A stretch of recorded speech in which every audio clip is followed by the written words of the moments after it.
There ain't got no way, I'm gonna make it without my Lord. No, ain't got no way, I'm gonna make it without my Lord. No, ain't got no way, I'm gonna make it without my Lord. No. Hey, and a pleasant good evening, and welcome to the 6th day of May 2025. We are live on Breaking Out of Depression. My name is Andy Charles. I'm your main host, and of course, we have our co-host Gabriella Woods in the house with us as we bring this episode to you. This one is going to be very, very interesting, very intriguing. We are trying to focus on married couples. You heard it right, married couples. And we know that the foundation of the church is basically based on families. Yeah. And the enemy is always looking to find a way to bring marriages down, to bring families apart. But there's always a way that God has provided for his people. And we are trying to use whatever resources and people available to us to also enhance that opportunity that is available to you, members of the household of faith, and whosoever will may be on this podcast, as well as those who are going to hear and see this as it airs later on all the social media platforms. So, welcome again, and without further ado, let's give God thanks as we proceed with this evening's episode. Heavenly Father, we thank you for the life that you have given unto us, the opportunity, the privilege indeed to be part of this amazing scenario.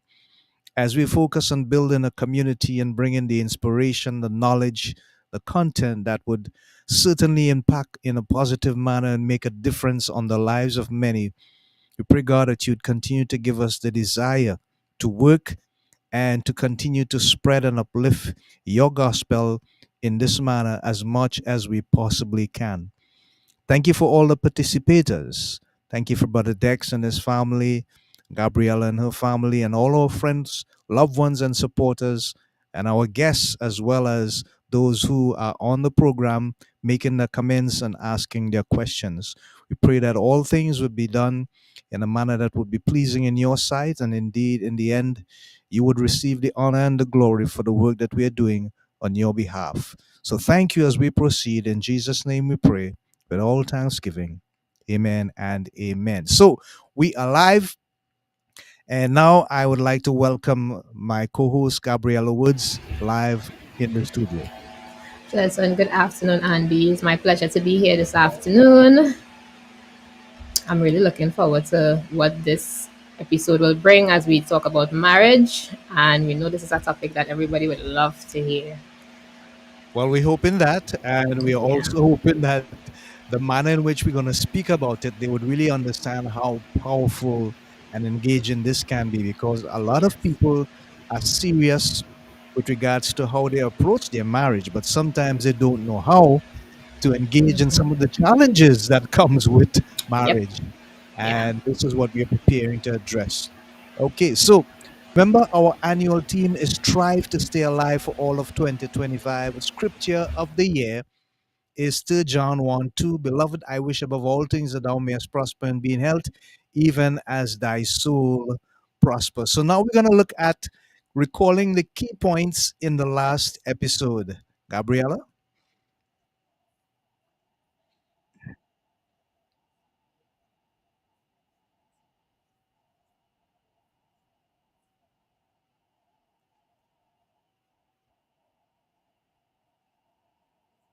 Realize that yes, we may be the coaches and we may be the counselor, but at the end of the day, we are human and we do go through things as well, And Andy would have shared a crucial time in his life, which was like 25 years ago, when he was in the corporate world and he was not getting that fulfillment that he needed, the peace that he needed. There was something that was missing, and he wanted to find out what was really missing. So he left the corporate world and he decided to venture into his own business. And of course, at the point in time, he didn't have the funding. He was wondering where it coming from, and he talked about the one pair of shoes that he had, and to the bottom of it, it had holes. So he used to pray, going door to door, trying to sell his dream that this shoe don't get wet, right? And he spoke about the brown shirt, that the brown pants that he had, the striped shirt that he had, and he went from door to door trying to sell his dream, trying to let persons know this is what he believed in and this is his dream. And yet he went door to door and he was rejected by many. People didn't believe in his dream. People was like, no, you ain't gonna make it. You know how black people can't amount to anything. And it brought discouragement because persons was not seeing his dream. But at what point in time he decided to actually sit down. He said he had his 10 by 10 box and he cried and he cried and he cried. And the Lord came that day and he just, something in his God just told him, get a pen, get a paper, and write. What he was going to write, he didn't know, but the words flew. It flowed through that paper, and he was able to come up with a plan and the answers that he needed to actually go out and be successful. Of course, he went and he tried it, but as he gave in to the overdraft, he realized that they were the overdraft became, I think, was 200 and something thousand, if he could correct me. It went up, it skyrocketed. And so at that point, he became discouraged. He was like, Lord, what is this? I don't have the money, I don't have the finances. And, he became discouraged at that point in time. And he really was questioning everything. And he said the only thing he didn't do was jump off a roof or something like that. He didn't commit suicide. But, he continued to press in, and God was able to take him through, even in that lowest point in his life where he wasn't able to get the support that he needed, the help that he needed, the encouragement. God was able to give him the answers that he needed, and he got through it. And even in that low moment, he was able to be successful. God pulled him out of that valley, out of that dark place. So that was really a highlight for me, and an encouragement to those out there who may feel like they have tried every single thing. They tried everything possible. They pray, they went out, they do this, they do that, and still they can't find a way. The money ain't coming, they're feeling emotionally drained, they're feeling stressed, and like they can't see the way. And he was at that point, and he was able to pull through because of God. And I just want to thank God for his life. And I know that it will be an encouragement to those listening that they themselves, even in their low moments, they could find God and they could come out of their situation successful. Wow, I could not have make that up or put it out any better, Yes. Gabriela. You have an amazing way of recollecting Yes. details. Yeah, Yes. that's probably a gift that you have. To Thank God be the you. glory. So Yes. you're welcome. Gracie Vincent says, special good evening to you, Brother Andy, and your host, Gabriela. Thank You're you. Good always night, Gracie. first. Yeah, you're always first, my sister, and thank you so much for your continued commitment and your support.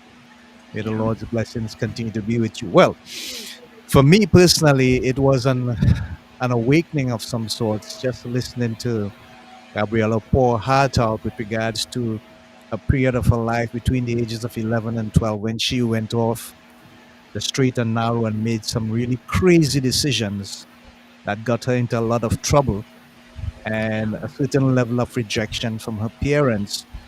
And basically, she thought that she wasn't loved and cared for and appreciated just for being the individual she was. And as the saying goes, she went looking for love in all the wrong places. Of course, at the end of the day, when you do that, there's always a price that you're going to have to pay. But at a certain point in time, the community around her, the people that she knew and knew her, they gathered and rallied around her. And the love that she was seeking became a reality in her life. It started to show up in different places, places that she even thought it was not there, and realizing that she was really loved and she was appreciated, and people understood her and cared for her, not just from her parents now, but from friends and from people in the congregation. That community brought her to a place where she recognized she needed to make some harsh decisions, not just about herself, but about her future and what she can get with regards to a relationship in Christ. She made that decision. It was not easy, she said. The choice was a tough one because she was so locked up in herself, thinking that at some point in time, I'm going to take my life. I'm just going to leave this planet. But it did not succeed. And the reason why it did not succeed is because God had a specific plan in place for her. So the first lesson is, even though you may feel rejected, unloved, misunderstood, those are just feelings and emotions. They may not necessarily be a true fact of life. And so sometimes we are misled by that misnomer that everything that we're doing is not appreciated, it's not loved, it's wrong. Sometimes the people around us don't know how to reciprocate, they don't know how to do that. But that is not a real reflection of who you are or what is going on in your life. In other words, those things don't truly define you. You have to find yourself and consider yourself as being special. She spoke about being the apple of the eye as far as God is concerned. And that reality brought her to a place where she decided that there was so much more value to her life than she actually thought it was. And when she came to that crossroads and made that decision, things began to fall into place. And it was one of the main things as a result of her experience, the catalyst that helped her to become the kind of caring and tender and concerned person that she is today, using her platform, her life, her story, that reality as an inspiration to counsel others, both from a secular and a spiritual perspective, understanding that kind of creative balance that is necessary for people to have an opportunity to overcome their struggles both ways, and also to have a better sense of value and purpose and well-being of their lives. So yes, it was refreshing. Yes, it was vulnerable. But at the end of the day, there was so much value coming out of it so that people could see, you know what? Even though I may be in a dark place, I can still reach for the light. But I have to find myself, find my value, and appreciate the fact that I was placed here for a purpose. And once I gain that kind of understanding and that kind of value in the way that I think, then I can project that in my life. And that can be the meaningful change that is necessary to get me to a place where God needs me to be as far as my life and His will is concerned. So thank you, Gabriella, for that. Welcome. Right. Wow. So wonderful. So now let's have the promo video and then we're going to get to the spotlight moment. Life has a way of throwing challenges at us, whether it's emotional struggles, difficult decisions, or simply feeling stuck. But what if there was a place where you could find not just solutions, but also the tools to create a brighter, more confident future? That's what Gabriella's Double Impact Solutions is here for. Our tagline is mentoring minds, empowering lives. It's more than just words, it's the heart of what we do. We combine counseling to help you heal and process life difficulties with mentorship that offers practical guidance for your personal growth and future success. It's about building strength for today and clarity for tomorrow. We also understand that everyone's journey is different. That's why we offer both secular counseling and faith-based counseling grounded in Christian principles for those who desire a spiritual foundation in their healing process. No matter your preference, we meet you where you are. At Gabriella's Double Impact Solutions, mental health is our priority because we know it's the foundation for everything else. Whether you're navigating personal challenges, seeking direction in your career, or striving to build emotional resilience, we are here to help you strive. Solutions, healing, and a future filled with purpose. That's what you'll find at Gabriella's Double Impact Solutions. Visit us today at www.gabriellasdoubleimpact.com to start your journey because we are mentoring minds, empowering lives. Let's grow together. Let's grow together. Yeah, people. So remember, Gabriella is there for you with a double impact solution. Don't forget it. Okay, so now we're going to look at the promo video, and it's in the spotlight moment. Sorry, not the promo video, but the spotlight moment. And we are looking at no matter what, always be you. No matter what, always be you. Here we go.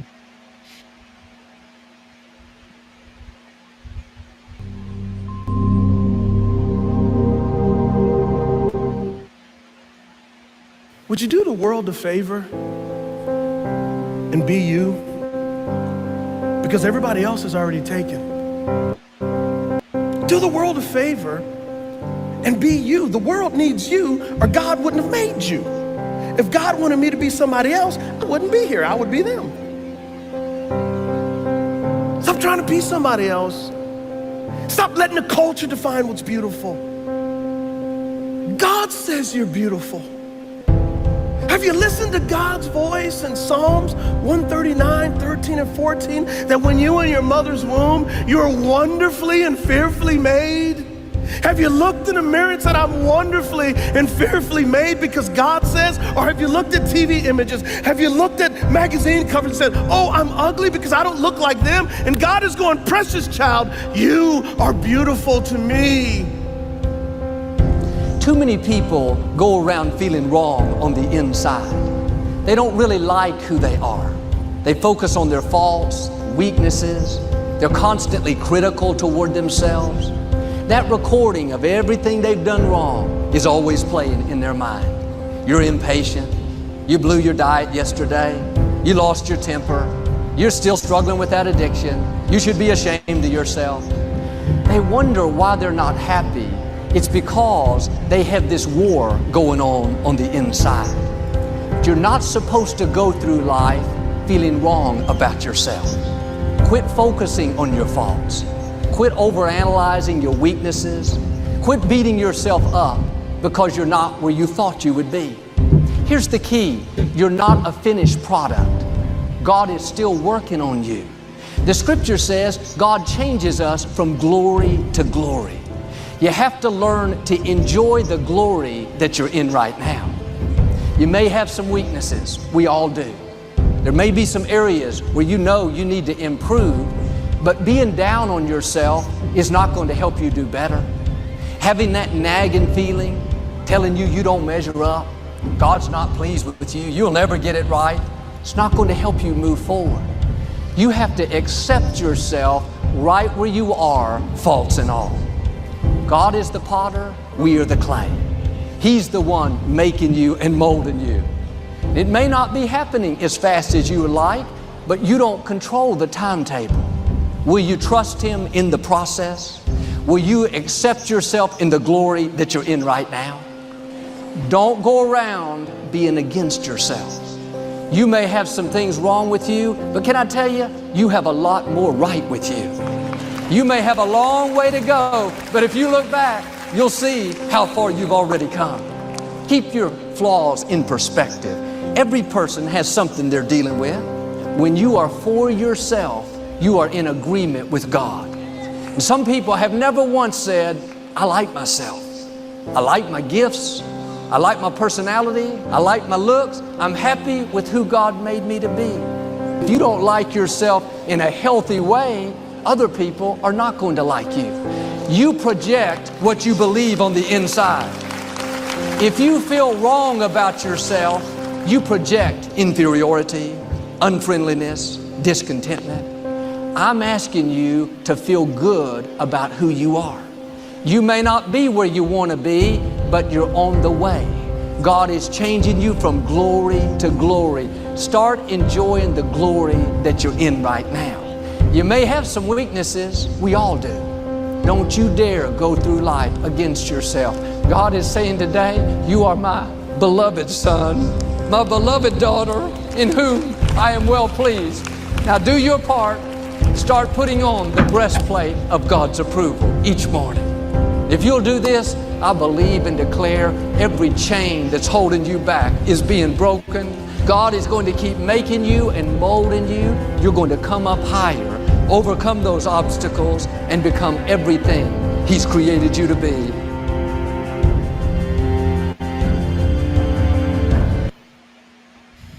Wow. Gabriela, that was deep. Yes, it was. It definitely was. Yeah, I'm going to give you the first go here. Okay, Wow. no problem. Yeah, this video was really encouragement and a reminder. And I would piggyback a little bit on the past when from childhood come up. You know, a lot of times I would have struggled with self-condemnation. And it is easy, it really is easy to self-condemn and really put yourself in that spot where you're blaming yourself, you're talking negatively to yourself because you're fault, you make mistakes. And we become our worst enemy by doing so. Not because of what others say, but what we speak over our own lives and the thoughts that we entertain on a daily basis. And our words have power.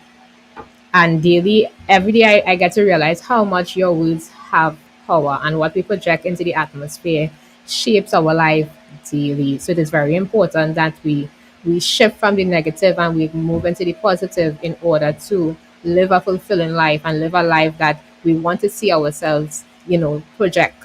And as believers of Christ, God, we need to remember that God declared this over our life. He knew us before. He formed us. He formed us, and He knew us before it was in our mother's womb. He knew us. He declared. He set purpose since that inception. And if we continue to live and use the Bible as our measuring tool, and not what the world has to say or what others have to say, then we would walk in that alignment, we would walk in that truth, and we would start to declare the positive things over our life. So my encouragement for those listening is that maybe you could just try just having at least 10 I am declarations that you could declare over your life and say it to yourself every single day. And even if you don't, you're not able to do it every single day because you might forget, and that's okay. Still try at least 3 times in the week. Pick up that statement, that 10 declarations that you would have made, and keep saying it to yourself. Saying it to yourself daily. And the more you keep saying it to yourself, is the more you would start to believe it, and the more it becomes a part of you. So it's not about just practice makes perfect, but being consistent and being persistent in saying those declarations over your life, then you start to walk in alignment and walk in your God given purpose. So that's my encouragement for persons listening. Don't self condemn, but start walking in your purpose by declaring positive things over your life.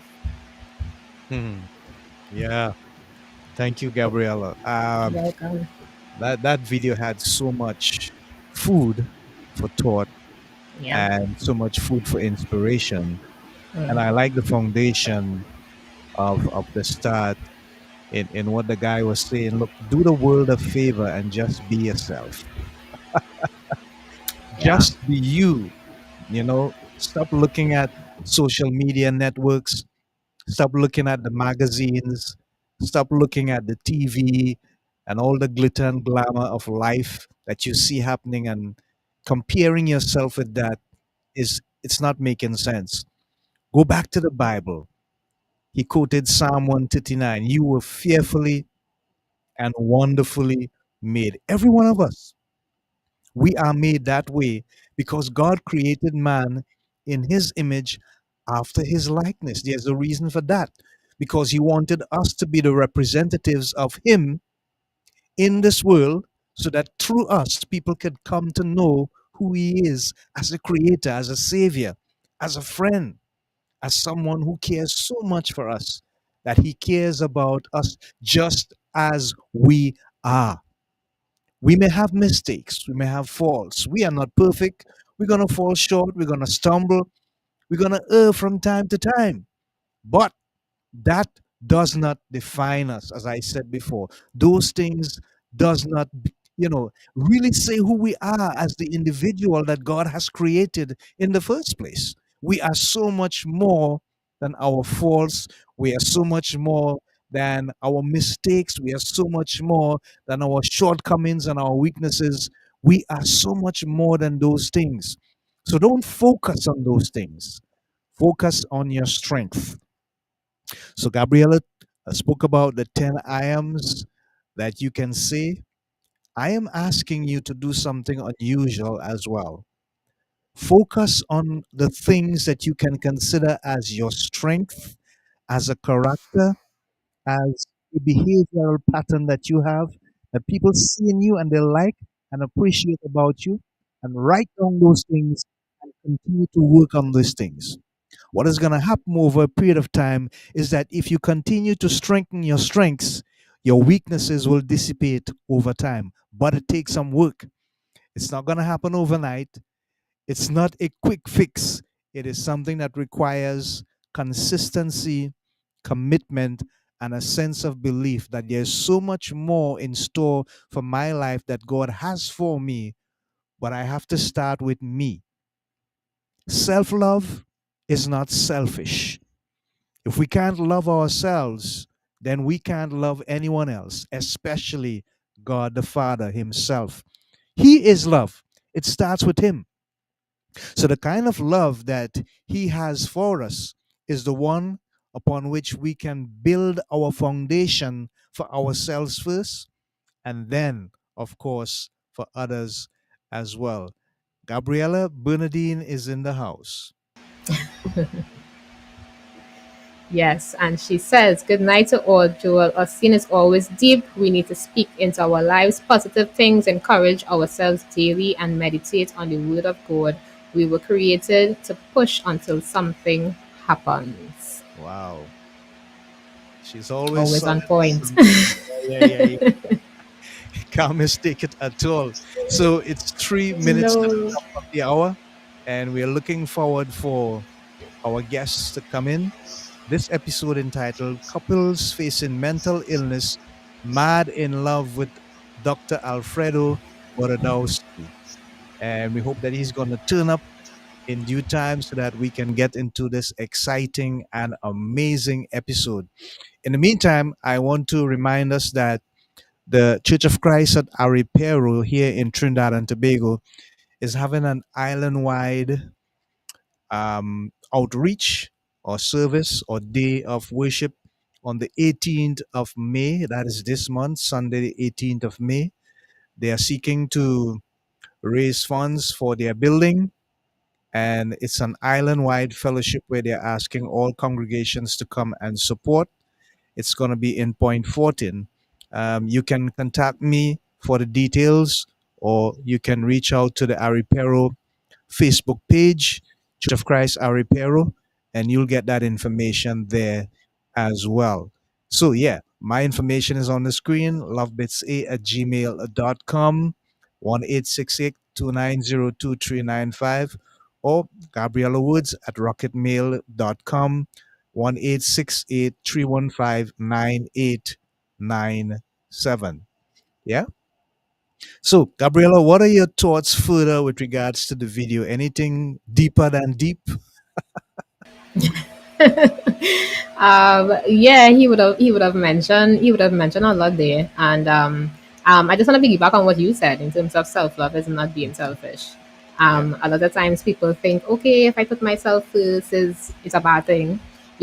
Once you don't put yourself in a junction where you think you're better than somebody, then that is where Mhm. the problem is. But Yeah. that nothing is wrong with actually loving yourself. And as we would have said some episodes before, I think they was talking about the fact that in order to love your neighbor as yourself, you have to first love you. So you have to have that self love. You have to have that appreciation for yourself in order to extend and be that love and that support to others. Because if you don't treat yourself right, how would you treat others?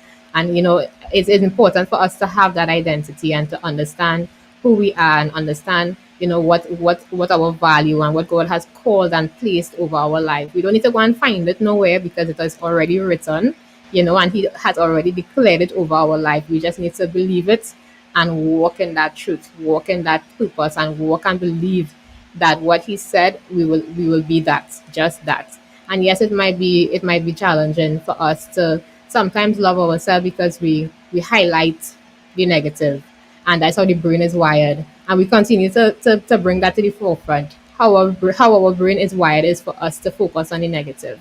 But our encouragement today is that we try to bring back that negativity into a positive light, for us to understand if the more positive that we speak is, the more the brain will rewire itself and stretch into that zone that you want it to be. So the more positive things you say, the more things that you declare over your life, the more affirmations that you say, the more things that you feed your mind with that are positive, then you will be able to shape your body will come into alignment and your mind will come into alignment once you continue to believe that. So that's my encouragement. Self love is not selfish. It's okay to put yourself first. especially when you are drained, because a lot of times you may extend yourself, you pour yourself out into others, and then at the end of the day, when you look at when you're by yourself, you're just wondering, well, who is feeding into me, who is pouring into me, who is giving me that love and that support that I need, when you have been extending yourself so much for others. And nothing is wrong with extending yourself, but there's a time and a place where you need to set that boundary and say, you know what, it's okay for me to have time for myself. It's okay for me to love myself the same way I would love others.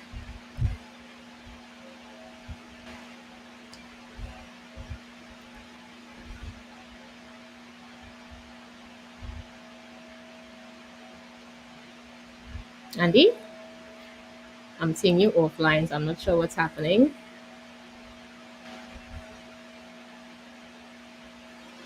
All right, I'm not sure why it is. Maybe he had a little disconnect with the internet. So we'll just continue and hope that our guest will come in a few minutes. It's 2 minutes after 7. So let's just talk a little bit more about the video. And okay, I'm seeing Andy is back. Hopefully he should join us shortly. Okay, he left again. All right, so no problem. So let's just get the show rolling.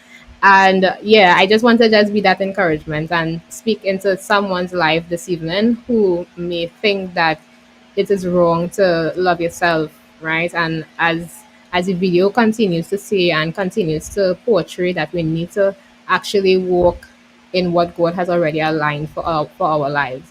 And we are fearfully, we are beautifully made, we are made in his image and in his likeness, which means we are born in excellence, we are born in greatness. And despite the trials and the situations that may come, despite the mistakes that we would make from time to time, it's okay. It's okay to make the mistakes. It's okay to fall that sometimes. It's okay not to have everything perfect. It's okay to sometimes believe, okay, I'm at this low point. It's okay to feel that way sometimes because we are humans at the end of the day. But don't stay there.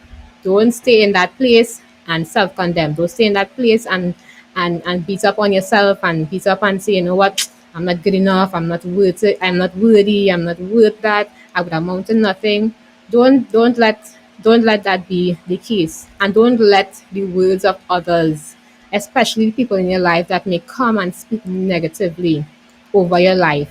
I think in one of our episodes before as well, I can't remember the guest speaker that we had, but he spoke about the fact that when persons speak over your life, when people come and they speak negatively into your life, it becomes it affects your emotions, and eventually your emotions becomes your actions. So don't allow the things that are negatively said over you to become your action. You turn it around and you make it positive and walk in a positive action alignment. So yeah, Andy, he's back. I don't know what happened there. Technology, Yes, you was technology. frozen and Yeah, maybe internet problems again. uh, yeah, it's one of those things. So it's Yes. 4 minutes past the top of the hour, and I am still not seeing our guest Well, gentleman. guess. I went to, strange enough, my email page up here did not go blank, even Right. though I lost contact with you guys in the studio. There you go. So I'm just gonna send an email to his contact to see what's happening because I can't figure out. So Gabriela, let me just do that for a minute. You can keep them entertained, I suppose. Let me send out an email. At Andy's Personal Development, you get the added advantage of 23 years of business experience. Our core competencies include life and personal development coaching, either individually or for your team. With me at the helm, you get someone that is internationally accredited, as well as internationally recognized and awarded. So whether it's a conference, seminar, workshop, or a retreat, we will write your speech, executed with precision and value to influence your audience and deliver your core message. We specialize in leadership, communication, and teamwork. In the end, everyone is happy. So, call us today at 868-290-2395 or send us an email at lovebitsa@gmail.com or visit our website at www.andyspersonaldevelopment.com.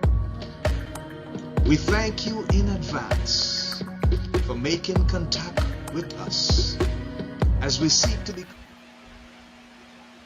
Sorry about that, folks. So yeah, the email is out, the message is out there. So I hope that she's able to correct whatever is happening on the outside there with regards to him coming into the studio. So I want to go back to some things that we were speaking about with regards to the last video there, and you were speaking about people who speak over other people's lives, and you're also looking at in terms of us speaking positive things over our lives.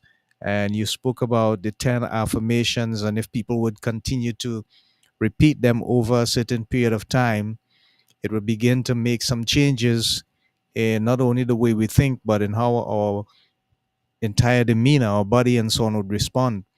One of the things that people have to understand is basically how your body functions. And the reason why that is important is because if we don't know why we are doing something, we may not think of how effective it can really be. Not only why we're doing it, but how it helps us to make better decisions and better choices and to basically improve on our thought process, the way we think. You have to remember that our basic characteristics as individuals is based on the way we think. Everything else is action. But what comes out in action begins really in the mind. We make a decision first, we make a choice, and then that plays out in the body with regards to the actions. So, what is happening is that there's a part of your brain, our brain, that is called the frontal lobe, and it's supposed to be at the front here. That is where all the information is taken in, and that is where you decide what stays and what goes. All right. So, what happens is that this frontal lobe takes in information and develops what we call neural pathways in your brain. So, if you listen to a lot of reggae dancehall music, this part here is going to take that information in and it's going to stay in your mind. You get up in the morning, the first thing that may come to your mind is a reggae dancehall music track because you've been taking in that a lot. Your brain has a way, our brain has a way of adapting the things that we consistently feed it over a certain period of time. And that is why in a previous episode, I would have said, whatever you're going to do as a new habit to change the way you think, it will work, but you have to be consistent in doing it. So if you're doing it at 2 o'clock every day, 2 p.m., maintain that 2 p.m. no matter what. What that means, therefore, is that you have to put a little bit of order in your life. And that helps because if you allow things to get out of order, then you cannot maintain the level of control you're supposed to have over what you're doing and over what you are taking into your system as far as your brain is concerned. The brain is a muscle that can be trained, it can be moved, it can be bent, it can be. The system that they use to describe it is called neural plasticity. And the plasticity term means it can stretch, it can bend, it can turn and change and twist. but it depends on what you feed it with, how often you feed it with, and the intensity level at which you feed it. So, my example of what I went through in the last episode is a perfect sort of illustration to demonstrate that over a period of time, if I were to take on what people were saying to me, I would have just dropped everything flat because my brain would have been telling me what they're saying is true. You can't do it. You can't make it. It can't happen. You're wasting time. Go look for a job. But I did not believe those things. Instead, I started feeding myself consistently with positive thoughts. I kept going, I kept moving, I kept believing, I kept trusting, and I did not give up on my dream. Especially if you know what you're doing, attempting to do is in your best interest. So it's an investment you are actually making in yourself for a better result down the road. And time is your greatest partner, or it could be your greatest enemy. If you utilize time well, it will serve you well. If you waste it, you will not gain anything. It's as simple as that. So you have to use time as a currency and realize how valuable it is for you. So it's important to do that. Let me give you a perfect example. Someone who has to lose, let's say, 100 pounds, that's a lot of pounds to lose. You can't expect that you're going to be telling yourself, I wonder if I could really do this, boy. I wonder if I could spend 15 minutes in the gym, boy. I wonder if I could change my diet, boy. See what's going to happen to you if you continue doing that.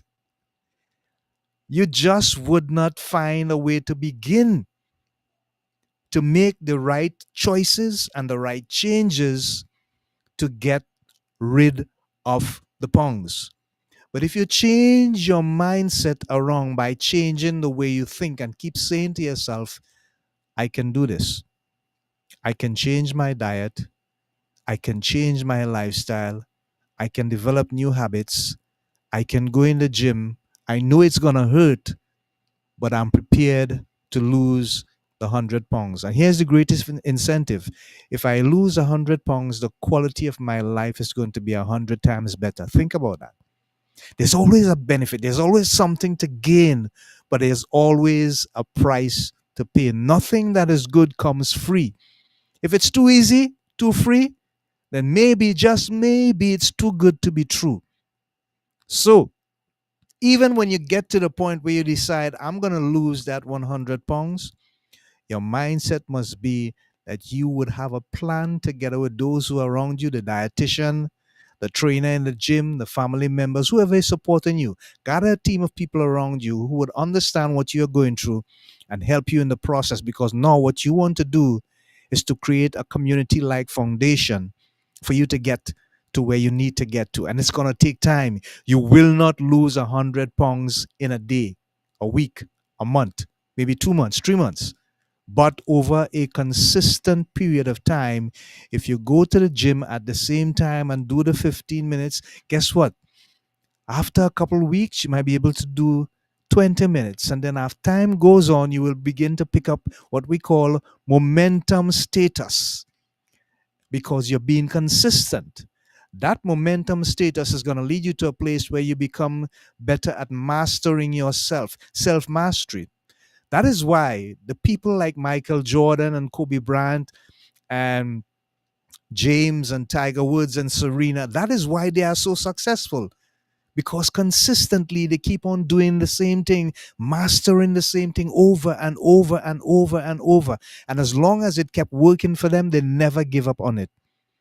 Yeah? And that's the whole idea. Be consistent and be persistent. And at the end, you want to see the change that you desire, that you know is in your best interest, focus on that. Keep the end result in mind, but don't keep the end result as a finished product. Success is not a destination, success is a journey. And it's like paying rent. As long as you keep paying your monthly commitment, success is going to stay with you. The minute you stop paying, it's going to go away because success will always have a price. That is why it is not about reaching somewhere, it's about willing to go along the path to get there. Yeah? Gabriella, it seems as though we're going to have to hold up this one. Yes, it lookens. You didn't respond at all. Wow. I have no response from her. He has a personal agent, and Okay. she's the one that has kept the communication going, but Well, I haven't seen anything from her. So, unless he oof, unless he forgot. brace yourself to talk about some stuff. Oh wow. So here what you could focus on a little bit now. What are the basic foundations of the counseling that you do in terms of the technique that you use and some of the common challenges that you see people have from time to time? Well, for my counseling and mentorship, well, I haven't. I now started the mentorship part of things. As I say, I wanted to kind of start with a little baby, but I would actually have persons just now that I could actually count on as my mentors. But I do the two right now, so I do mentorship and I do counseling. But majority of the times, it all depends on the challenges that my clients have. So sometimes it might be trauma based, it might be grief based, it might be CBT, which is cognitive behavioral therapy. So it's different. It's different theories and analogies that we use based on the clients that we have, right? So it all depends, but everything sometimes boil back down to trauma, childhood experiences. So majority of the times before I actually, entertain my clients and I get into the depths of what is happening, I usually do something called an ACEs test, which is the adverse childhood experiences. Hmm. So we go through that and basically get a little gist of the person's background, their childhood experience, regardless of their age. We go through the childhood experiences so we could see how much trauma this person was exposed to. Because at the end of the day, what you may be experiencing now and the challenges that you are facing now didn't just happen overnight. It would have happened over a series of time over your life span. So we go back into that place where we could find the root problem, the root cause as to why you may be facing a particular challenge. So that's where I basically start most of my counseling sessions. And from there, we would tailor it based on the client and tailor it based on the situation that they come to me with. Um, One of the challenges that I see so far when it comes to clients is being able to fulfill their assignments. So you might see persons that want the change, they want the help, they want to overcome, but then putting in the work is a challenge. That's one area, and another area is being able. Like right now, I have a youth that I'm working with, and she's in one of my youth programs, and the challenge is yes, I am being able to break through and help encourage her and bring her into that place of being self-aware and go through this identity crisis and face the different emotional and psychological barriers that she may have. But one of the challenges is when she goes back into her home environment, she goes back into the negative space. So the challenge there is that she will be able to have the resources and the tools to overcome and to really be at that place where she wants to be. But when she goes back into the home environment, it's like she goes back into that whole into the original state that she was in. So with that, I think I just need to, bring in that. That's why I kind of mentioned before that when, especially when it comes to the youths, is one thing helping them and trying to help them through their circumstances. But you see, if the parents are not on board and they are not helping and contributing towards the betterment of their child, then it's just going to be a cycle of emotions. It's just going to be a cycle of the person falling in and out of their situations. So what I try to do is kind of bring in the parents at some point of the counseling session so that they could understand what is happening, not giving too much information, but for them to kind of really understand and be that support that is needed. And if it is they themselves might need the counseling, because sometimes that might be the trigger as well, because we have parents who actually are going through their traumatic experience and went through things in their life And of course, they might be projecting it on their child unwillingly and sometimes willingly, and it is causing this problem. So that's basically some of the challenges that I have and that I face so far when I deal with my clients. Hey, thank you for sharing, Gabriela. That's quite interesting indeed. Yes. Um, I have one more question for you, and after that, we'll do the other promo video, and then we probably get into the thought of the week. When you are into you, I think the last time you asked me something about the separation between personal life and being over empathetic towards a client, where you kind of have to shake off Yeah. whatever you would have gone through with them during the course of the sessions so that it does not, in any way harm or influence you. That is the emotional contact that you were speaking about. Yeah. Have you ever had a challenge where you have to deal with a client and it's kind of so close to home that you had to take a break for a moment, or you had to kind of recalibrate and ask yourself why? And how can I now deal with this individual so that I can be truly objective? Because now just being in the same room with them, creates that kind of challenge. Yes, and it's right. Yes, I would have encountered a few, Hmm. well, couples, I should say. I would have faced with couples and even individuals where it would have hit home, And for me, what happens is that I put my mindset into that space where I actually just focus on the clients and trying to Hmm. help them in overcoming their situations and their challenges. But yes, it may affect, but it doesn't reach to that point where I become so engrossed that I cannot help the clients, you know. But yes, it could become a challenge. But what I do is actually put my mindset into that frame, and it also helps me to help myself. So if it is that I'm seeing that this person is going through something that I would have encountered, now is my time to be that encouragement, to give them that push and that motivation that is needed to overcome their situation. So it's like an encouragement to myself and also an encouragement to them. They are not going to know that, hey, I went through this too, unless I disclose that. But it depends on the situation. I may disclose and say, I understand what you're facing because I would have gone through that. But you have to be very careful of who you might be telling that to. But it all depends on your clients and the relationship that you have with them. So it doesn't reach to the point where I'm so clouded and I need to take a step back.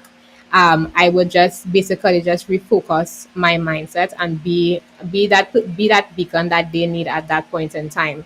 When I go home, I would try to look at something that will lift my spirit. Sometimes I would look at a video, I would talk about it so that it could help me release the tension that I may be feeling or have felt during my sessions. So that's basically how I deal with it when it comes to things that may hit home a little bit, but it doesn't reach to the point where I lose my composure and I cannot help the client and I cannot be in that space. But it helps me to just push a little harder and be that source that they need to be resilient. So that's basically how I deal with it, and being able to talk about it without disclosing information to persons, just being able to just vent is my exhale and also my encouragement to do better as an individual. Hmm. Very interesting. Thank you for sharing, Gabriela. Yes, you're I'm welcome. gonna I'm gonna do some pointers on that when we return, but now let's get that promotional video, and then we're gonna get into the thought of the week. No problem. At Andy's Personal Development, you get the added advantage of 23 years of business experience. Our core competencies include life and personal development coaching, either individually or for your team. With me at the helm, you get someone that is internationally accredited, as well as internationally recognized and awarded.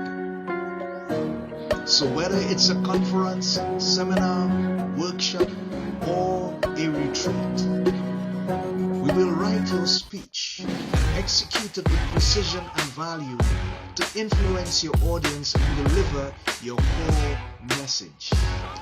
We specialize in leadership, communication, and teamwork. In the end, everyone is happy. So, call us today at 868-290-2395 or send us an email at lovebitsa@gmail.com or visit our website at www.andyspersonaldevelopment.com. We thank you in advance for making contact with us as we seek to become your partner in health, happiness, and prosperity. See you soon. Bye for now.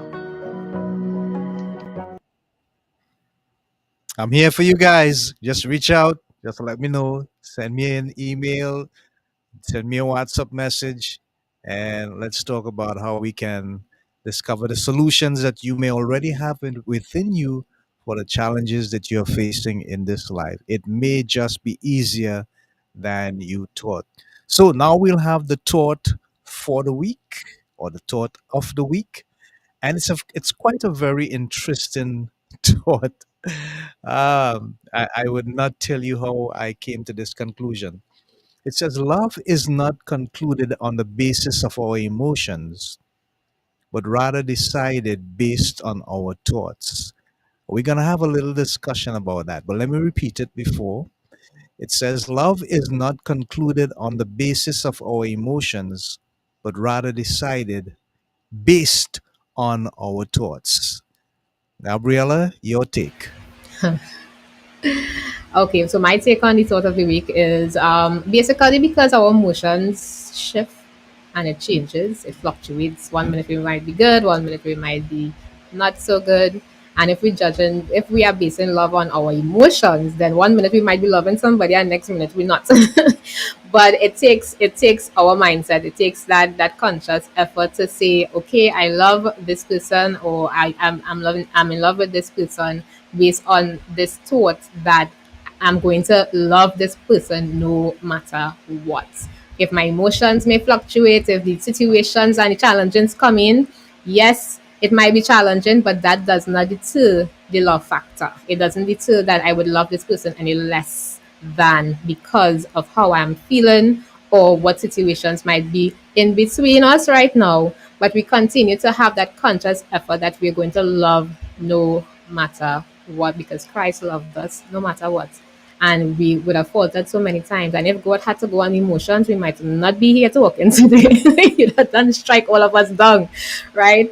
So if we look at the love that God has for us, He loved us no matter what. It's a no matter what kind of love that despite we may blaspheme against Him sometimes, we may talk bad against Him, we might not accept Him, we mightn't believe in Him sometimes, we mightn't trust Him how we want to trust Him, but we might make mistakes, and still He always forgives, He always loves, He always is there to waiting for us, with outstretched arms, no matter what. So He doesn't base our love, his love on emotions, but it's a conscious effort that He made to die on that cross for us and to love us despite. So that is the kind of love that we need to have when we say that we love. It shouldn't just be words, it should be actions.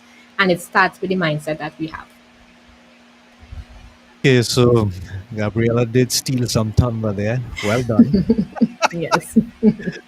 Actually, she is so spot on. Yeah.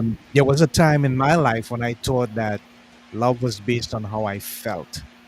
And then the person that I was dealing with, they asked me a question. And the question was, if you get up in the morning and you don't feel like you love your wife anymore, does that mean you stop loving her? And I was like,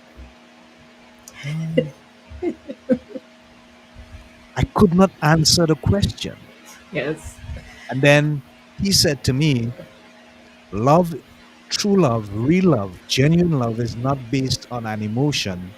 It's based on a decision that you make in your mind that come hell or high water, you're going to love this person. And then he took me back to the marriage vow. Remember, Yeah. for richer, No, for for poorer, in sickness sickness and in and health. in health, till what? Death Till was. death do us part. And the reason why I'm going down this road is because couples do face mental health challenges because they are messed up with emotions, not realizing that the process of love comes from a decision. And sometimes, even if they realize it, because they are so emotionally inclined, whether it was based on their social upbringing or some sort of influence that may have taken place in their life over a certain period of time, what happens is that you find yourself looking to go towards what you feel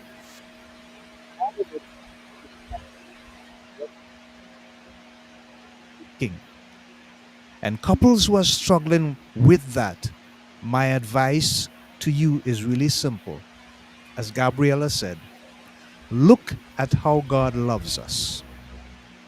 The Bible tells us in Philippians 2 and 5, let that mind which was in Christ also be in you.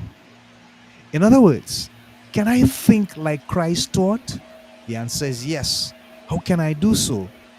By reading about how he taught based on what he said. And if you come to terms with that reality, you'd realize if I pattern my love in the same vein as God patterns his love to me, then I would recognize that even though I may be disappointed in my spouse, even though my spouse may have done something to hurt me, even though I may not appreciate a certain habit or thing that my spouse does or say, none of those things should ever at any point in time impact negatively on the love that I have for my spouse. But you may say that's easier said than done. You don't know how he does drive me up a wall sometimes. You don't know how she does drive me crazy. Hey, he or she is not driving you up a wall or driving you crazy. It's because you're unable to manage your emotions that happens. I'm going to stop there and ask Gabriella to comment, but I want to put up LBW's thought. Dexter, put your thought up. He says, I love that quote. The question I have is who or what is guiding your thoughts? There you go. There you go. So our producer is in on things, Gabriella. Yeah, he is. Who is guiding your thoughts? Yes. Tristan. Go ahead. Yeah. So to piggyback on what you said, you are spot on as well. And a lot of times it's because emotions really cloud our judgment. God, especially women, I would attest to that.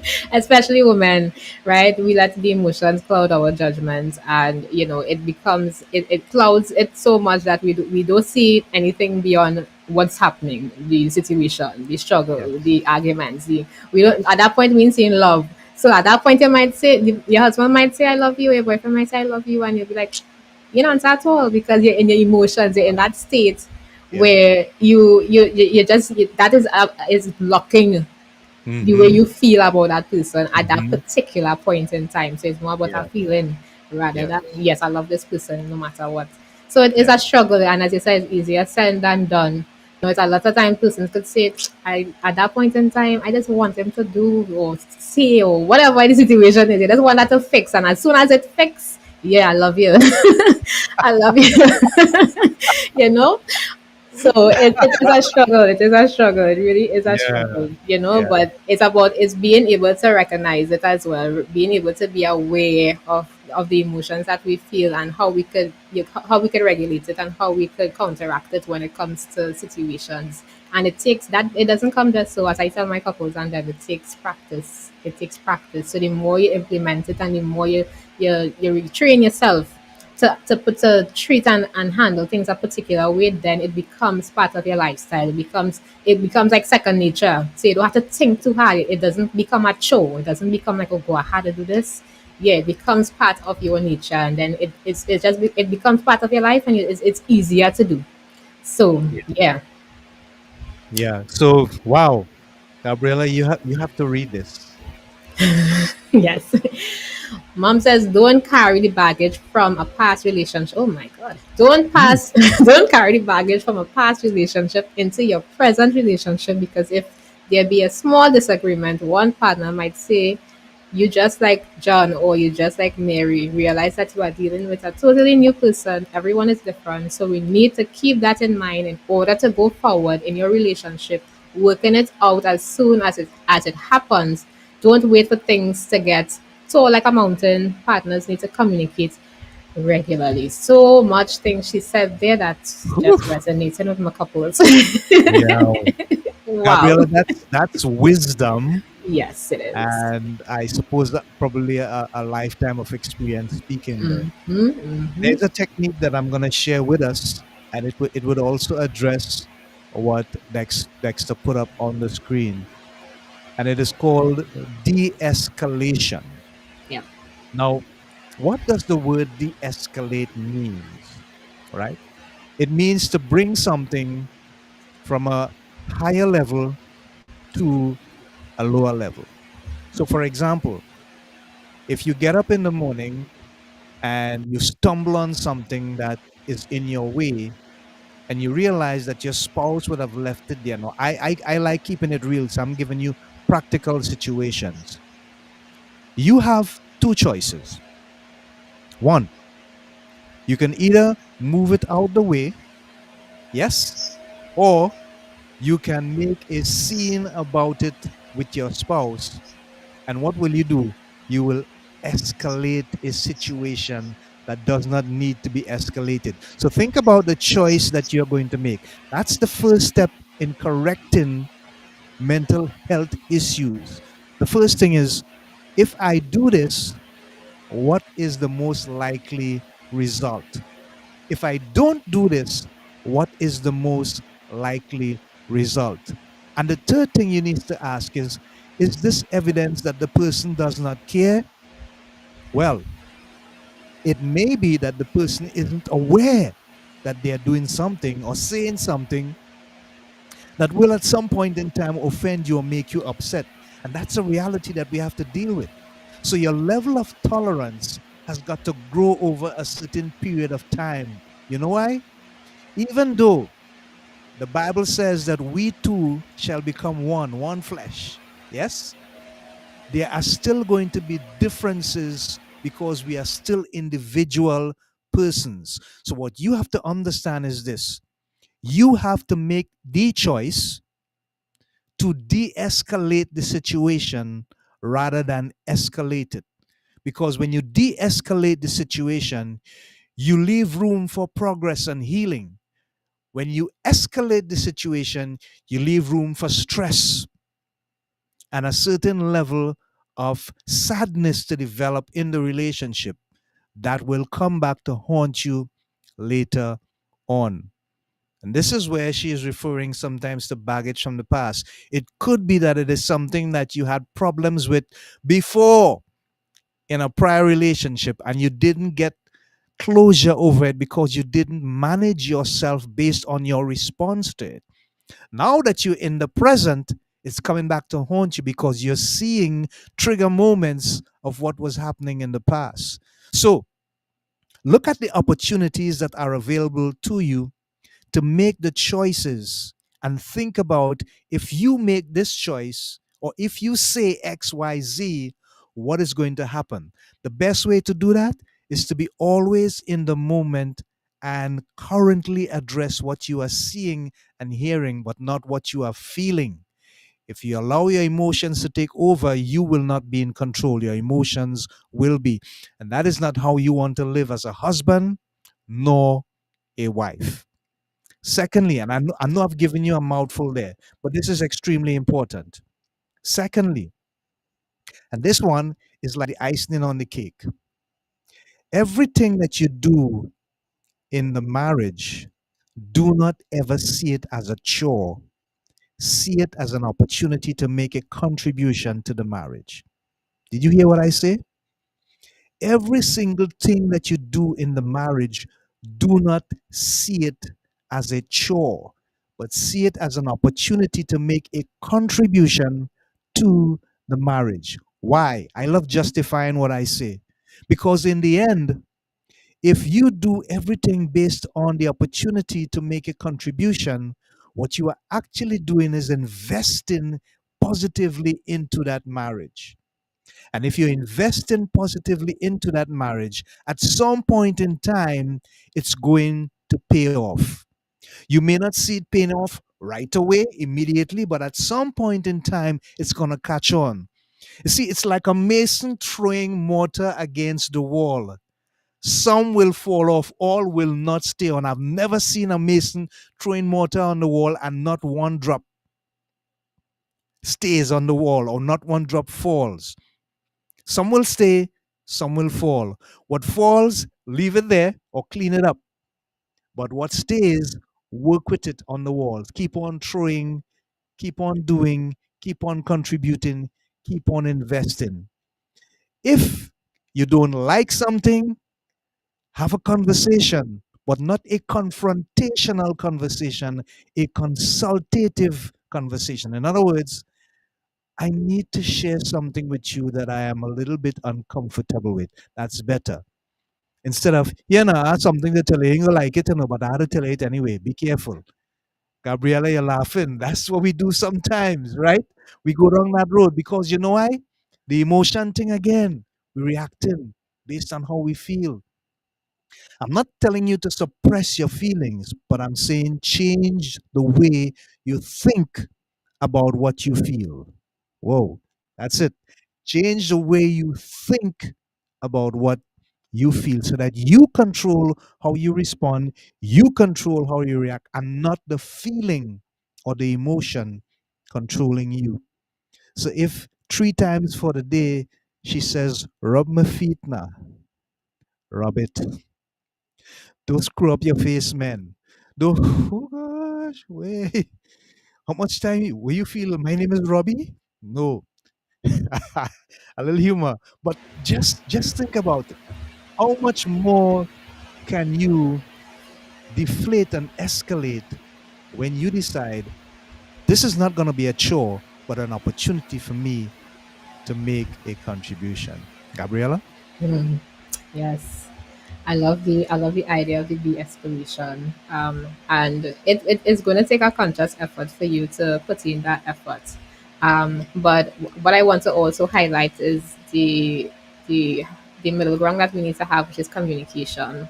So I'm in the process of writing that. I'm writing a book, and it talks about these little pitfalls that happens in our relationships. And one of the things that happens also is something called communication bias, where we assume we know each other. We married for 10 years, we married for 5 years, we married for 25 years, and we think we don't need to communicate Oh, about things. by the way, I don't mean to interrupt you Yes, rudely, but somebody says, I have been married for 35 years. yes. So, That's what we.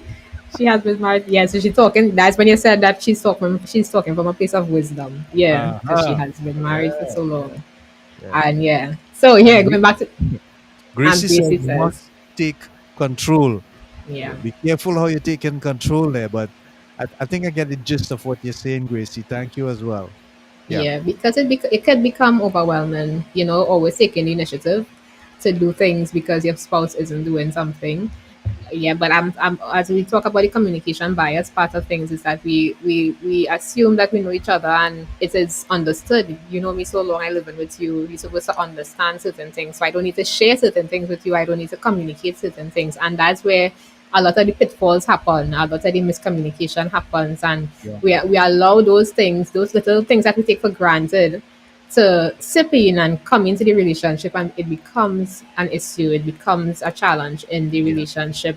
So Yeah. not just taking charge and taking the initiative, but we need to communicate. If it is becoming overwhelming or it is becoming frustrating, and you're feeling like, oh God, I always have to take the initiative. I always have to do it first. Hmm. Talk to your partner. Let your partner know how you feel about it. Tell them what Yeah. you think about it and hear their side of things as well. So you wouldn't feel like you're doing it all alone and it is becoming so overwhelming and you're feeling like the relationship is one sided. Because that's not what Hmm. you want to feel. You want to be in this relationship knowing that you're in this thing together through it all. So in order for that to be facilitated, then you need to be in that space where communication is open. And yes, I encourage my couples to be vulnerable, which is not very easy because being open and saying, you know what, this is what I'm going through, this is what I'm feeling, this is what I'm thinking, might be offensive to the next person, or it mightn't come off right, or the person might feel bad or feel guilty. But those are the things that actually bring the healthy relationship to a place that it needs to be. Those uneasy moments, those difficult discussions that you may have in the relationship. So I always encourage them to be vulnerable in that sense. And a lot of times when the conflict happens in the relationship, I always bring it back to the analogy of the iceberg. So a lot of times we just see the surface things. When the Titanic was on in the sea, it saw the ice, but it didn't see the underneath. It didn't know how big this iceberg was. All it saw was that piece of ice to the top. So when it hit, the impact was so great. Didn't know that this ship, this unsinkable ship, will sink because of the impact that it had. So a lot of times, couples, you may see that they are disagreeing, they're going through the emotions, they're going through the things, and basically they're just seeing the behaviors, they're just seeing what the person not doing or what the person is doing, but they're not digging down a little deeper under the surface now to figure out, okay, what's happening, what is going on, what was my upbringing like, what is my value system. So all these things that happen underneath is what needs to be resurfaced so that persons can get to understand what is really happening. So you might see the behavior, you might see the person not doing this, but it's not really because of that. It could be, for example, in their childhood, the mother was the one who was accustomed washing the wares. So you telling me wash the wares now is like, no.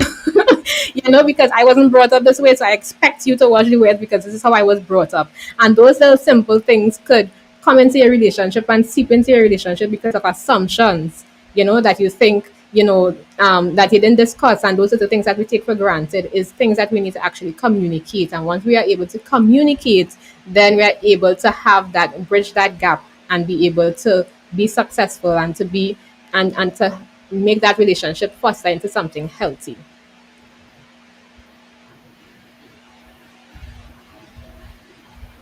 That I think is critical to maintaining good mental health posture in marriages.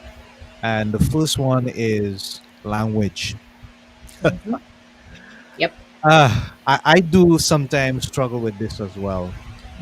So, what I'm saying is real. It's not just from my training as a life coach, but it's real. We have a tendency in the Caribbean, especially in Trinidad, and we say it in other ways in the Caribbean. Big man like you, eh? You know that your daughter in trouble down the road, or you know that you had to pick up your son at certain time. Big man like you, eh? Yeah. You only sit Yeah. down and watching TV, and you don't watch the wares. Who going to sit down with them trying to do the homework? We think it is. No. Anytime you begin the conversation like that, With you. that is confrontational conversation. Yeah? Yep. Language. Language is important. Or on the other side, big old man like you, yeah? What your mother teach you in your house, girl? You know how to, hey, that's my favorite dish, you know. Now, one of the things about that situation is that some people did not get the opportunity to discuss stuff about likes and dislikes before they even get married. See what I'm saying? Yeah. And so they get into the marriage with improper, poor communication because the counseling wasn't there. And then when they get into the marriage, they're living under the same roof as they should, as they are supposed to. Then you realize maybe I just don't know this person at all. And you feel that rejection again. It's the emotion that takes over. You feel rejection, you feel the frustration, you're feeling distant because I am going to live with this for the rest of my life. Be careful. Take a step back and realize that something is missing that you may not have seen or heard or felt before, or you did not know. And so now you need to consult rather than confront. Consult. Sit down and work it out. Man to woman, woman to man. Ask questions. Be gentle. Be kind. Be accommodating. And don't think while the person is speaking. Listen so that you could understand exactly what they are saying, why they are saying, and where they are coming from. There are some people who have internal struggles and are still hurting by things from the past that they need to overcome. They bring it into the marriage, sometimes unawares, and it crops up. They're accustomed doing this way, they're accustomed saying things this way. It's a habit. We are creatures of habits. So we struggle with those things. How you react or respond to those things can either help that person or it can make them feel the base. You have to be very careful. The second thing that I want married people especially to look at is finding a way to always appreciate your spouse. Don't wait until special occasions. Do it spontaneously, out of the blue. That for me, wow, what's the occasion? No occasion, honey. I'm just reaching out to let you know that I was thinking about you today. Wow. That's all you need to do. Ever so often, drop a little gift, drop a little card, send a nice voice note, do something spontaneous out of the blue. Yes, it doesn't have to be anything extravagant or expensive. Maybe just an ice cream cone with you and your spouse, a nice walk in the park, something that's quiet and serene, and you and that person alone, your special other, enjoying the moment, a moonlight walk and looking at the stars and saying, you remember when so, and go down memory lane. All these things are healing moments that can bring you all closer together from a marital perspective and negate the negative influence of mental health challenges. Gabriella? I also want to highlight the fact that if you are experiencing, in a relationship where somebody is having that mental illness challenges, reach out to somebody for that help, but also be an encouragement and be a support, because at that point in time, that person is already in this space where they're not feeling themselves. They're not feeling upset. They're not feeling emotionally loved. They're not feeling this. So be able to be a support. Give yourself some time to give that person the support. Ask them what it is they might need. How can I help you? How can I make you feel a little better? If it is you need to go for a walk, if just need a hug, you just need some time alone for some time. Find out how you could be a support to someone who might be struggling with mental illness in a relationship, and don't leave them to don't. I mean, it will become frustrating at times, and yourself might feel like this is so much to deal with. But if it is you have reached that junction where you have been becoming overwhelmed and you are into that state where you might be getting depressed or you might be getting anxious, reach out for the support and the help that is needed out there so that you can help go through that situation, because it could create a wedge in your relationship and in your marriage where you walk away from this person because this person, this is not what you sign up for. Basically what they would say. I didn't sign up for all this craziness, I didn't sign up for all this headache. But as the thought of the week said, we cannot love on emotions. We have to make that conscious effort and that thought to love this person, even in those difficult situations where that person might be struggling with depression or anxiety, burnout, stress, whatever it might be. help that person, try to be that support in whatever way that you can by reaching out, asking them as well how you can be a support to them, and not be that person who is going to carry them into that deeper space and place of darkness. Because you want them to come out, you want them to rise, and you want the relationship also to grow and to flourish. So that would be my encouragement. But I love the idea, Andy, of you know, doing things randomly, because a lot of times we wait until it's anniversary time, we wait until it's Christmas, birthday to do something special. But those little moments that we take, I know a couple who actually they actually do something on their the day that they was married. So let's say the day was the 20th. Every 20th of the month, of every single month, they do something together.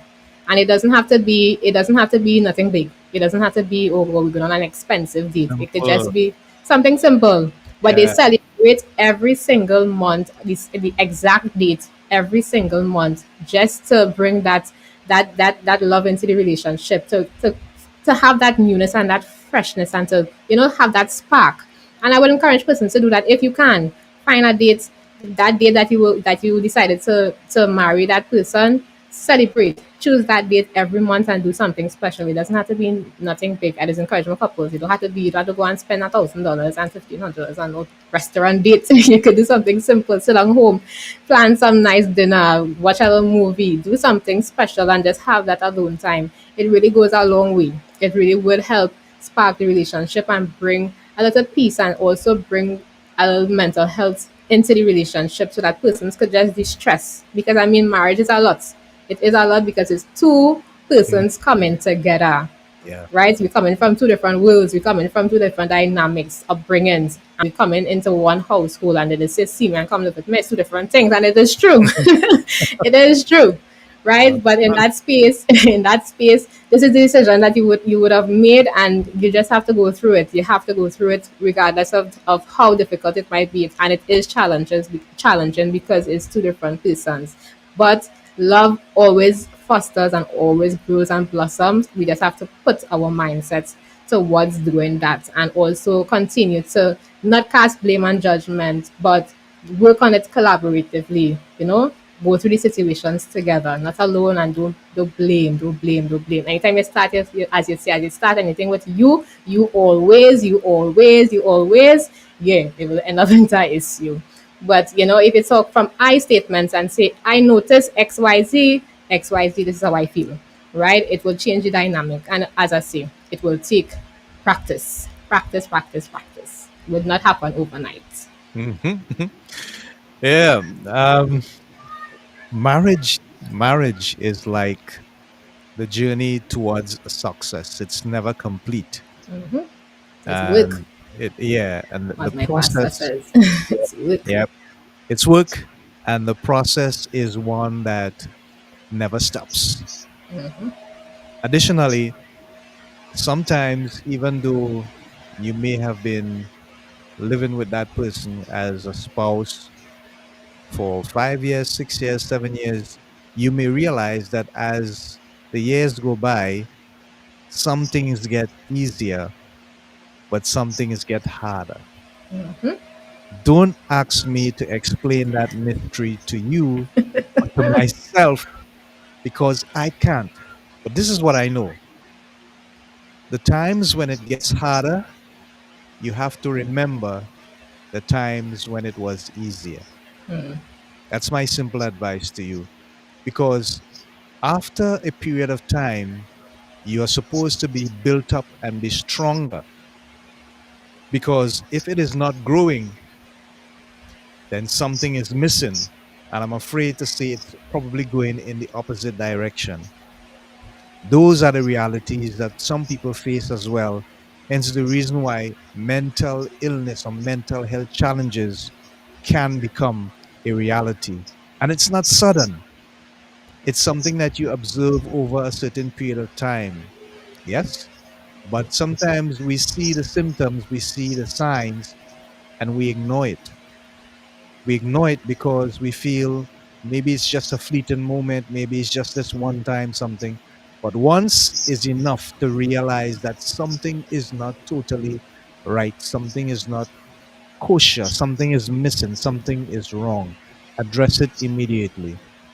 That's how important these little moments of unusual circumstances or conditions can be for the marriage. So we have to wrap up here. We have come to the end of this episode. It has been an amazing opportunity to be of service with you guys and to spend this time with you. I don't know what happened with Dr. Borodowski, but obviously he was unable to be with us after we had made certain arrangements. So I will sort out that in a time. But I'm grateful and thankful that we had the opportunity to share our personal expertise and experiences with you guys. And we want to continue to work together with you to build this community, to inspire you guys to reach to a place where you can become so much more better at navigating the challenges we experience in this life. So I'm going to give Gabriela some time to make a closing statement, and then I'm going to come back and wrap up because we have come to the end.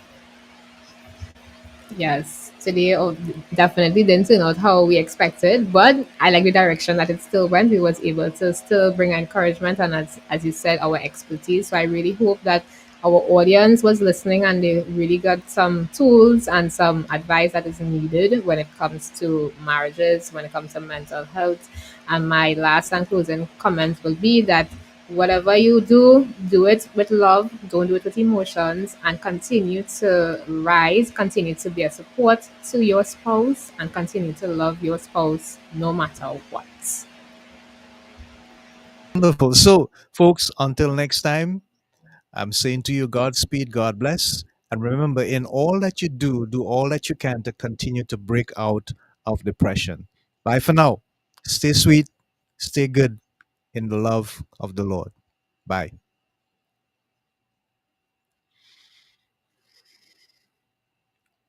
There ain't got no way, got no way I'm gonna make it without my Lord. No, ain't got no way I'm gonna make it without my Lord. No, ain't got no way I'm gonna make it without my Lord. No, ain't got no way I'm gonna make it without my Lord. Trouble in my way, but daily hear me say, ain't got no way, ain't got no way. Ain't got no way, ain't got no way. The harvest is plenty, Lord, but the workers are so few. Ain't got no way, I'm gonna make it without my Lord, no.